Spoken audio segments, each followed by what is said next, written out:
جعردي بسدان متر بلند هلدكشن بر با آواهین بلند. خواه وک چیاگرین لناو باجر جی بناو دکن لی او نجبو کفه جبو دبارا مالا خواه تاوی خطرین مزن درد کهون آواهین بلند و پاقجی پنجرین وان آواهیان دکن. Yaşım 18'den beri bu işi yapıyorum zaten. Ez ji 18 saliya xwe û şûn de bi vî karî mijûlim.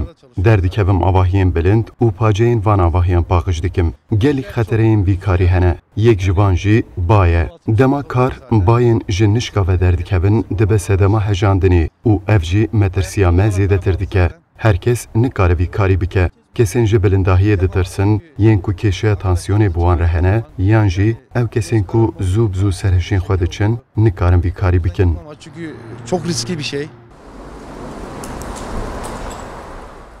پشتی تدبیرین پیوست تم ورگرتن جقاتا هری جور بر بقاتا هری جر و پاقجی تکرن.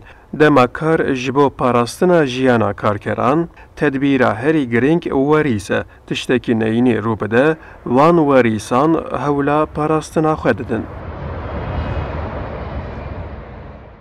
Yok, emekli olana kadar devam. 2 yıl sürem var işte.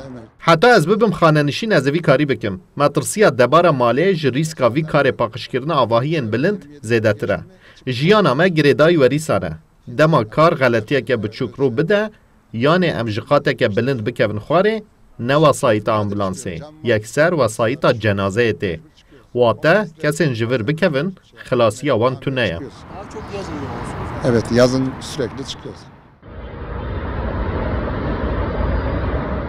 لستانبولê ji zêdeyî 105 avahiyên bilind hene ku bilindahiya her van avahiyan ji zêdeyî 175 metre ye. Ji bo paqijiya paceyên van avahiyên bilind, pêdivî bi xebatkarên ji bilindahiyê natirsin heye. Kesên vî karî hildibijêrin, tirsa xwe ya ji bilindahî jî şikandine.